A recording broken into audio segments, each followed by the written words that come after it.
નમસ્તે મિત્રો, સ્વાગત છે સંગીતા કી સોચ ચેનલમાં। તો આજના વિડીયોમાં વાત કરીશું એક શેઠની। તો શેઠનો વેપાર ઘણી જગ્યાએ ફેલાયેલો હતો અને શેઠ ઘણી અઢળક ધન દોલતના માલિક હતા। તો એકવાર આ શેઠ મેળામાં ગયા અને તેઓ એમને એક વ્યક્તિ પાસે એક બાટલી એટલે કે બોટલ જોઈ કાચની, અને એમાં કંઈક દેખાતું હતું। તો પૂછતો જણાયું કે આ બાટલીમાં જીન છે અને આ વ્યક્તિને આ જીન વેચવાનું છે અને એની કિંમત ફક્ત અને ફક્ત 2000 રૂપિયા, અને બદલામાં આ જીન બધું જ કામ કરી આપે। જે કામ તમે સોંપો એ કામ તમને કરી આપે। તો શેઠને તો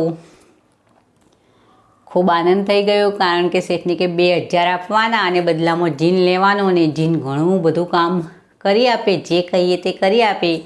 તો મારા ઘણા બધા આવા લોકો છે કે જેમને મેં કામ પર રાખેલા છે, તો એમને પૈસા આપવા મારે બચ્યા, તો એ બદલામાં આ જીન બધું કામ મારું કરી દેશે અને મારા પાસે તો બસ સમય જ સમય, એમ વિચારી અને આ જીન ખરીદ્યો। તો ખરીદ્યો એ સમયે પેલા વ્યક્તિએ જેને જીન વેચ્યો હતો એ વ્યક્તિ આ શેઠને કહ્યું કે આ જીનને તમારે કામ પર લગાડેલો જ રાખવાનો। જો એના પર ફાલતુ સમય મળ્યો એને, એટલે કે જો એ નવરો પડ્યો જીન અને વધારે સમયમાં તમે એને કામ બીજું ન સોંપ્યું, તો એ તમારા પર જ હુમલો કરી અને તમને ખાઈ જશે। એને બસ કામ પર જ રાખવાનું। તો શેઠને થયું કે મારા પાસે તો ઘણું એવું કામ છે કે આ જીન કદી નવરો પડે એવું છે જ નહીં, એમ વિચારી એ જીનને લઈ અને ગયા અને પછી ચાલુ કર્યું કામ કરાવવાનું। તો આ તો ભાઈ જીન જે બતાવ્યું ફટાફટ કામ થઈ જાય। તો જીને શરૂમાં તો શેઠને ઘણું બધું સારું લાગ્યું, કારણ કે ફટાફટ કામ થઈ જતું, પણ ઘણું બધું એવું કામ આ જીને થોડા સમયમાં પતાવી દીધું।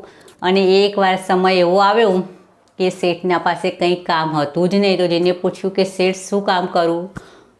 તો શેઠે કહ્યું હાલ તો કંઈ કામ છે નહીં, પછી હું તને જણાવીશ જ્યારે કામ આવશે ત્યારે। તો જીને જવાબ આપ્યો કે મને થોડા સમયમાં કામ સોંપો, નહીં તો હું તમને જ ખાઈ જઈશ।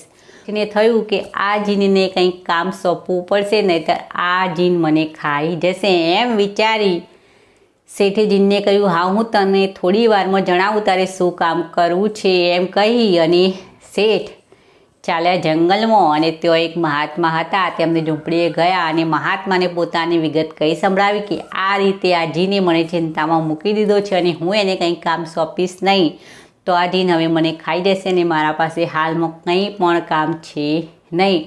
તો મહાત્માએ શેઠની વાત સાંભળી અને કહ્યું કે આ જીનને તમે એવું કામ સોંપો કે તેનું કામ કદી પૂરું થાય નહીં। એવું કામ સોંપો તો એવું કામ એ છે કે તમે આ જીનને કહો કે દુનિયાનો સૌથી લાંબામાં લાંબો વાંસ એ ગમે ત્યાંથી લઈ આવે અને એ વાંસ તમારા આંગણામાં એ રોપી નાખે, અને પછી એને કહો કે તું ઉપર જા અને નીચે આવ, ઉપર જા અને નીચે આવ, એ કામ સોંપી દો।